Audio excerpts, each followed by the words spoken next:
Allez, on est là pour la suite et la fin avec nos invités Ibrahim Acha, Francisco Napokura et Emmanuel Vivien Tomi. Avant de parler du Togo, nous restons un peu au Burkina Faso. Finalement, on a parlé du Mali, de la sous-région. Le débat est toujours ainsi. Francisco Napokura, on était avec vous. Voilà. Je dis que un pays n'a pas intérêt à avoir des réfugiés, hommes politiques, hommes d'affaires et surtout encore des militaires à l'extérieur de son territoire.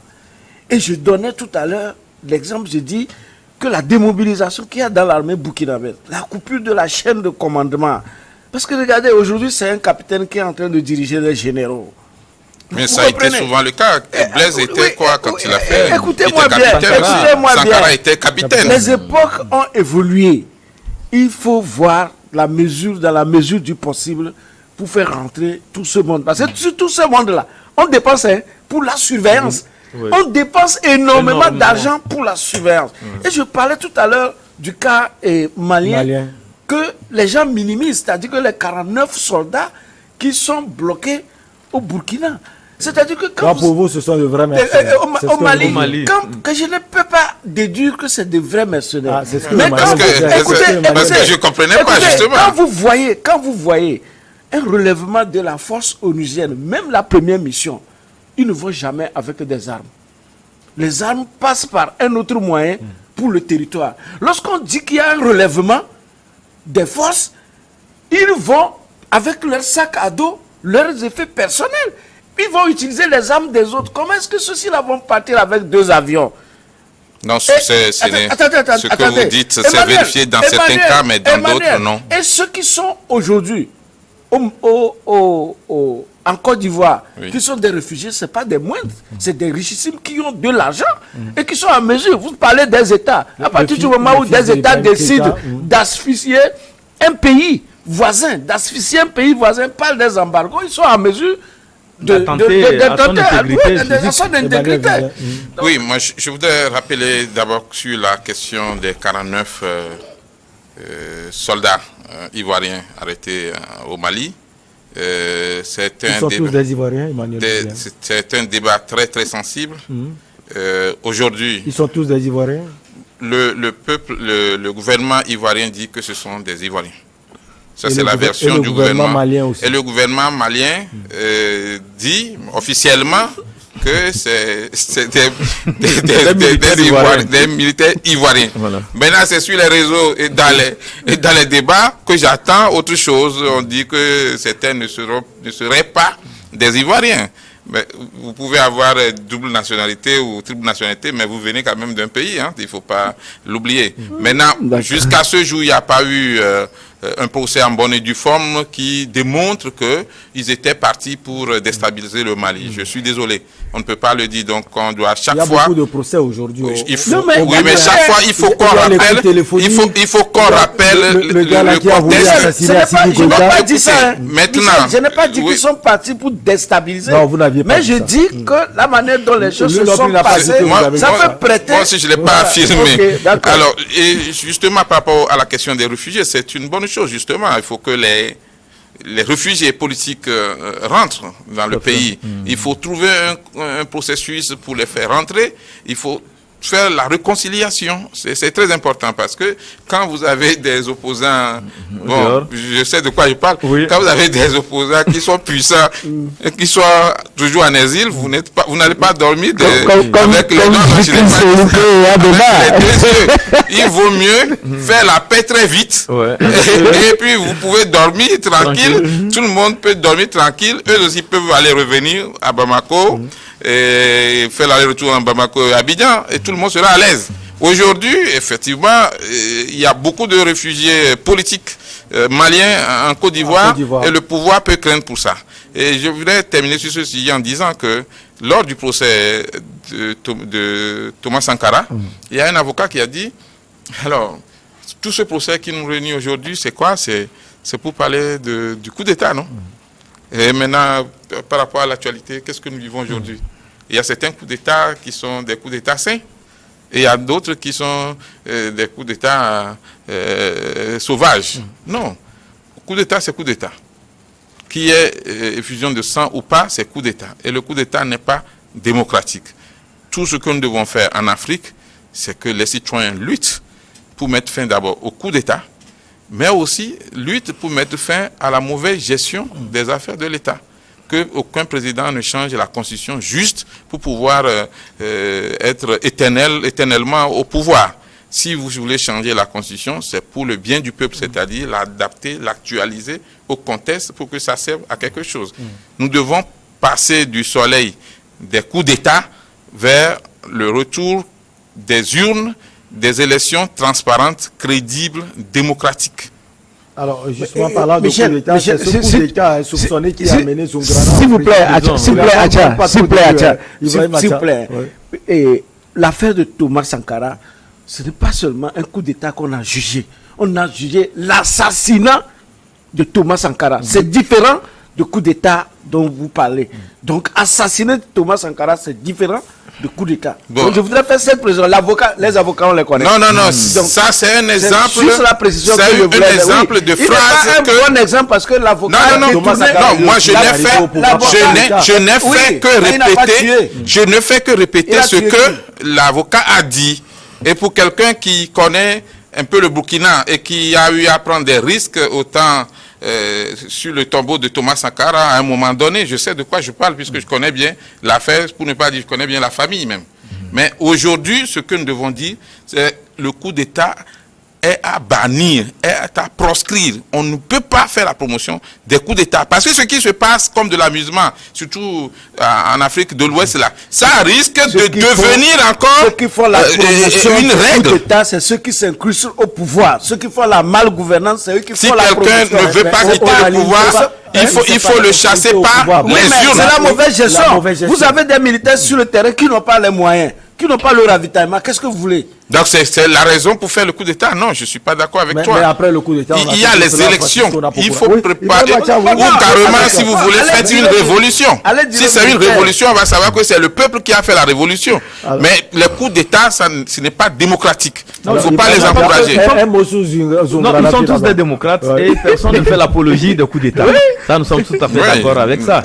Mais il se passe que lorsque certains présidents se croient les dieux sur la terre, et lorsque les gens veulent revendiquer des choses légitimes, ils envoient leur ordre de soldats, de militaires, de brutaux là, qui vont brutaliser la population. Mais c'est les mêmes qui font les coups d'État.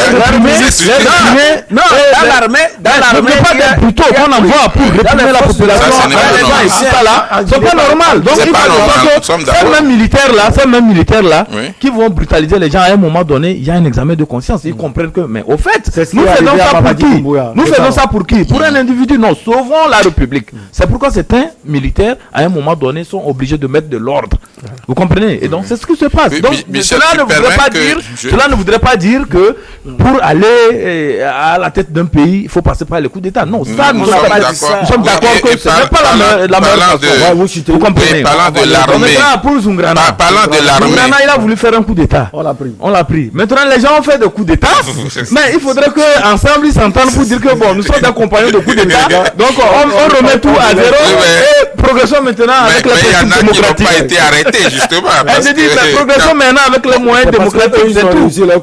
Parlant de l'armée, je veux que ça soit clair pour nous tous, c'est que même vous pouvez être un sergent ou un capitaine, si vous devenez chef de l'État, vous devenez le chef suprême de l'armée. Non, ça c'est clair. Et quel que soit le grade des autres, c'est vous le chef suprême de l'armée. Ça, c'est la première chose. La seconde chose, je ne connais pas un régime qui a fait un coup d'État et qui s'amuse à s'entendre avec les généraux. Si tu es un capitaine ou un lieutenant-colonel ou un colonel, si tu fais un coup d'État, la première des choses, c'est de convaincre les hauts gradés de l'armée à t'accompagner. Parce que si tu n'as pas leur soutien, à n'importe quel moment, tu peux tomber. Et je pense que la sortie de l'armée du Faso, la dernière fois, a été claire. L'armée du Faso a dit, nous sommes une armée unie et nous ne sommes pas divisés. Ça ne veut pas dire que nous voyons tous les choses de la même façon. On peut avoir des divergences de vues, mais pour le peuple, nous sommes unis. Moi, ce qui me gêne, c'est que 40% du territoire du Faso soit occupé par les djihadistes. Et là, on est là à faire les querelles. Alors qu'il y a une armée unie. Ah non, même les États-Unis ont connu le terrorisme. Okay. C'est atroce, même la France. Donc c'est pas une question des pays africains avec armée unie ou pas. Vous avez dit 40%, ou bien plus de 40%. Je dis, mais devant une armée unie, ce n'est pas le mais c'est pour ça qu'il faut justement, que les militaires, les soldats doivent lutter plus contre ce fléau de djihadisme. Et il faut laisser les coups d'État pour aller sur le terrain. Ça passe par des partenariats stratégiques assez pragmatiques sur le terrain. Donc voilà aussi la vision de ceux qui tentent des coups d'État parce qu'ils voudraient avoir la logistique qu'il faut pour pouvoir faire face aux terroristes. Allez, on va parler d'un pays dans lequel l'armée est très unie, le Togo, lancé le 18 juillet 2022. Le processus électoral des nouveaux délégués pays du Haut Commissariat des Togolais de l'extérieur sur la période de 2022-2025 est arrivé à son terme. La commission électorale de pilotage du vote a dévoilé l'identité des 48 nouveaux délégués mercredi 12 octobre 2022 à Lomé. Les nouveaux représentants qui prendront fonction début décembre 2022 conformément aux ambitions des autorités togolaises en mettant en place le Haut Commissariat des Togolais de l'extérieur devront prendre des initiatives visant à faciliter la contribution de la diaspora au développement du pays. Alors, Emmanuel Vivien Tomi, on vous retrouve, c'est quoi concrètement? Vous savez, d'abord, il faut dire que les diasporas d'Afrique n'étaient pas très unis avant et puis n'avaient pas de contact direct au niveau étatique avec leur base. Alors que cette même diaspora africaine en général contribue beaucoup au développement individuel des familles dans leur pays. Vous prenez chaque pays, vous prenez chaque village ou chaque ville, vous allez retrouver des Africains qui ont quitté le pays et qui participent à faire évoluer leur famille, tant sur le plan de la scolarisation et même de la survie des fois. Donc c'est en cela que moi j'avais apprécié cette politique du gouvernement qui consistait d'abord à savoir qui est dans quel pays et qui vient du Togo et à organiser cette diaspora-là pour avoir des résultats qualitatifs et quantitatifs et aussi les impliquer dans la gestion du Togo. Vous savez que maintenant, les Togolais qui vivent à l'extérieur, si ils sont en norme, ils ont les papiers qu'il faut, ils peuvent voter pour choisir le président de leur pays, ce qui n'était pas le cas avant, que ce soit pour le Togo comme d'autres pays. Donc aujourd'hui, je pense que c'est à saluer parce que quand vous êtes à l'étranger, un, vous avez besoin d'être connecté avec votre pays. Deux, il faudra centraliser un peu les actions. Et cela aide aussi à la sécurisation. Prenons le cas d'un pays comme la France, c'est les citoyens qui sont très, très attachés à leurs ambassades, à leur consulat, et qui suivent à la lettre, des fois, les consignes, les instructions. Et ce n'est pas le cas parce qu'au Togo, je sais de quoi je parle, quand on était à Bruxelles en 2012 à une conférence des Togolais, il y avait d'abord cette politique sur le terrain qui se pratiquait également à l'extérieur. Alors que si vous êtes à l'extérieur, en réalité, que vous soyez du NIR, de l'UFC ou de l'ANC ou du CAR, ce n'est pas ça le plus important. Vous êtes juste des Togolais, vous êtes des frères et des sœurs, vous devez vous entraider. Donc je pense que ces initiatives-là montrent d'abord l'intention que le gouvernement accorde à la diaspora et à son apport pour le développement du pays, mais aussi c'est une façon de garder toujours le lien. Et aujourd'hui, il faut des dirigeants qui puissent être les relais ou l'intermédiaire avec le pays. Alors, ces délégués sont là pour faciliter les investissements aussi de la diaspora. Ibrahim Acha. Oui, je pense que c'est très important et Emmanuel Vivien a presque tout dit parce qu'on attend aussi de cette diaspora des contributions pour le développement du pays. Ils sont avant tout des citoyens, c'est pas parce qu'ils se retrouvent de l'autre côté en Occident qu'ils ne sont plus des Togolais. Ils sont toujours rattachés à leur patrie, ils veulent aussi contribuer au développement de patrie, mais il se passe que parfois ils n'ont pas l'interface qu'il faut, ils n'ont pas le répondant officiel pour pouvoir réaliser certaines choses sur le terrain. Vous savez, j'apprécie beaucoup la diaspora sénégalaise parce que quand vous les voyez évoluer à l'Occident, tout Sénégalais à l'extérieur ou bien en Occident est comme un ambassadeur du pays. À chaque fois qu'il y a des opportunités, ils les saisissent et ils savent en même temps qui, disons, rejoindre à Dakar, ils savent qui contacter à Dakar pour que cette opportunité-là qu'ils ont saisie puisse servir à la communauté sénégalaise et pourquoi pas au pays. Donc depuis longtemps, on n'a pas cette organisation au point de vue structurel de la diaspora togolaise à l'extérieur et nous saluons ça parce qu'il faut le dire, l'initiative du ministre Doucet de tout faire pour qu'il y ait quand même une certaine organisation au niveau de la diaspora. Le plus souvent, avec le régime Eyadema, la diaspora, c'était, à mon avis, c'était comme une opposition à l'extérieur. Oui. Parce que tout ce qu'il y avait comme initiative de cette diaspora était mal vu. Certains ne se déclaraient même pas, ils se cachaient. Non, mais il y en a qui venaient au pays, il y en a qui voulaient même ne s'intéressaient pas à quoi que ce soit. Voilà. Ils n'aimaient même pas disons, contribuer même à quoi que ce soit au niveau étatique. Ouais. Mais ils venaient en privé, hein, ils investissaient, ils prenaient soin de leur famille. Ils prenaient soin de leur famille et tout ça là. Mais avoir des contacts directs avec le pays, par exemple, aujourd'hui nous parlons du PND.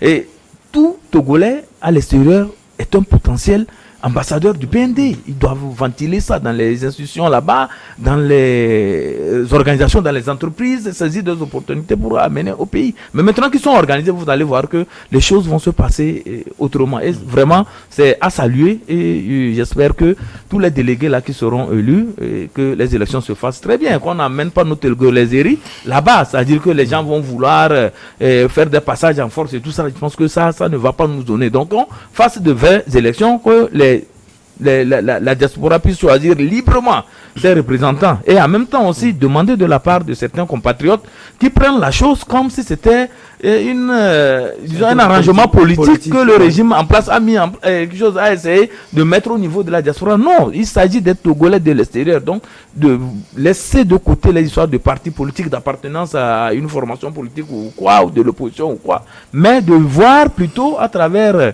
cette organisation-là ou bien cette institution des Togolais qui sont rattachés à leur patrie, un élan de patriotisme pour faire évoluer le pays. Donc tout le monde est appelé à collaborer avec cette institution-là au niveau dans chaque pays où il se trouve, pour que nous tous, nous puissions mettre dans la main ceux qui sont à l'intérieur, c'est nous qui sommes ici au pays, et ceux qui sont au sein de la diaspora, nous puissions ensemble unir nos forces pour construire notre pays. Alors Francisco Napokura, lorsque Ibrahim Atia parlait tout à l'heure de la diaspora sénégalaise, il y a quelque chose qui m'est venu simplement l'idée. Quand vous prenez la diaspora ivoirienne, à un moment donné, elle était aussi divisée par les aspects politiques du pays. Vous voyez les clans Gbagbo, clan Ouattara. Est-ce qu'au Togo, on ne doit pas éviter cela? Parce que sa chute là, soulignée également, on doit l'éviter parce que visiblement, c'est ce qu'on voit. Est-ce qu'on tente de l'éviter? C'est le problème. Et Ibrahim a dit tout à l'heure qu'au temps des Adema, il y en a qui se déclaraient opposants. Je me demande si aujourd'hui quelque chose a changé. D'accord? Je prends quelques aspects. Vous savez, moi déjà en 2010, à l'époque, on disait qu'il y avait 2 500 000 Togolais à l'étranger. Oui.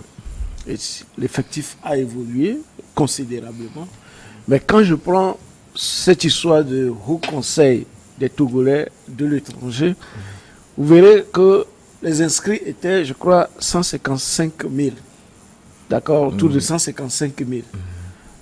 Sur, aujourd'hui, peut-être plus de 3 millions de Togolais de l'extérieur. Ça veut dire que, de façon représentative, et même en venant à cette émission, quand j'ai reçu le sujet, j'ai questionné quelques groupes pour savoir. Beaucoup m'ont dit, ils ne savent même pas de quoi il s'agit, qui sont dans la diaspora.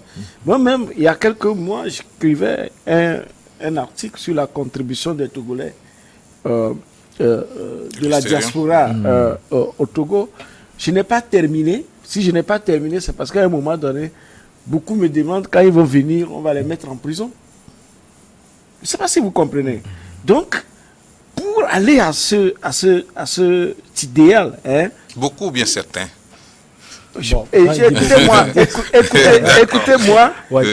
C'est pas la majorité quand même. Oui, celui qui a été en contact avec les gens, donc salut d'apprécier. Vous n'avez pas travaillé sur ce point. Moi, j'étais en train de travailler sur ce point. Voilà.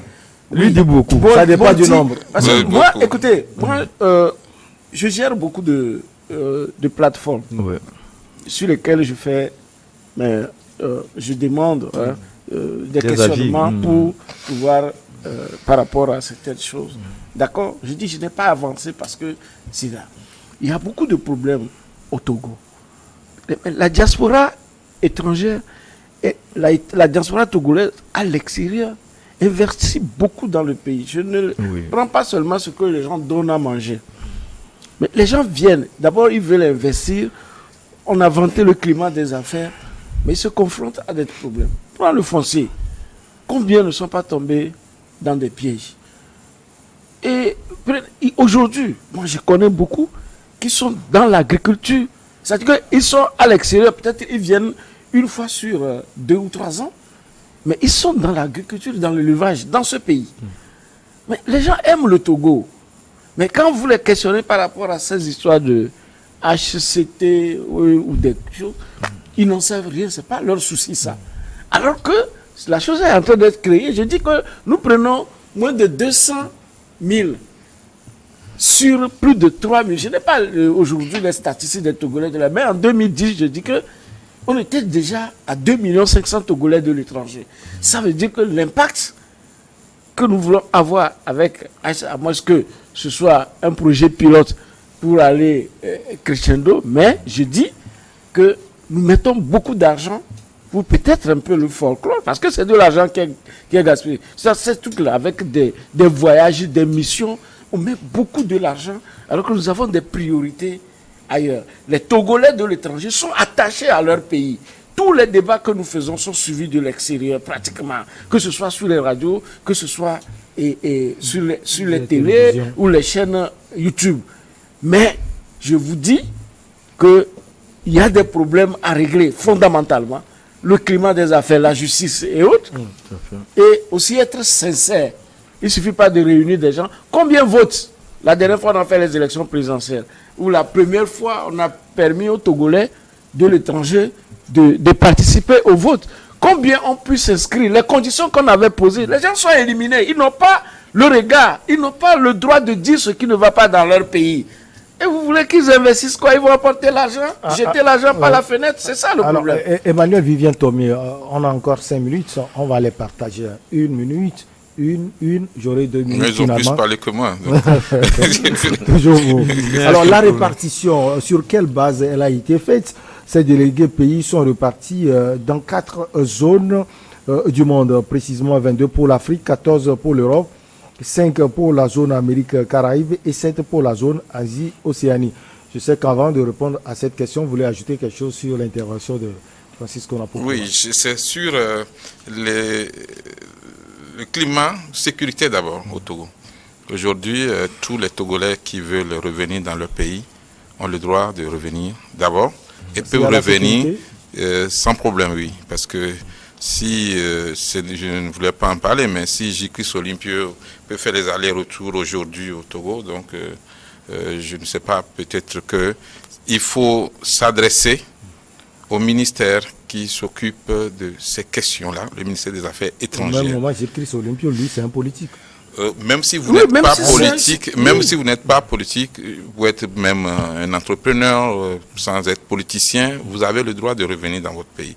J'ai rencontré des Togolais qui emploient des milliers de personnes à l'extérieur. Oui. Il y en a qui sont des spécialistes rares en médecine. Oui. Et donc, on a besoin effectivement que de temps en temps, même s'ils ne veulent pas, parce qu'il y en a qui ne veulent pas revenir dans leur pays définitivement, mais ils peuvent revenir de temps en temps. C'est pour cela que je disais que certains peuvent toujours craindre pour leur vie, mais je pense qu'après l'APG et après l'accord entre l'UFC et le RPT en 2010, il a été bien signifié que tous les Togolais qui veulent revenir peuvent, s'ils craignent toujours, faire une demande et leur cas sera étudié, une solution sera trouvée, c'est important. Et vous pensez que depuis là, beaucoup de choses ont été faites? Il y a eu des avancées? Oui, il y a eu beaucoup de Togolais qui maintenant font les allers-retours sans problème. D'accord. Maintenant, il y en a toujours, quelles que soient les garanties qu'on va donner, il y en a toujours qui ont peur de revenir dans leur pays. Et un travail s'impose. Et le travail doit continuer. Ce travail, c'est d'abord au niveau du gouvernement, mais aussi au niveau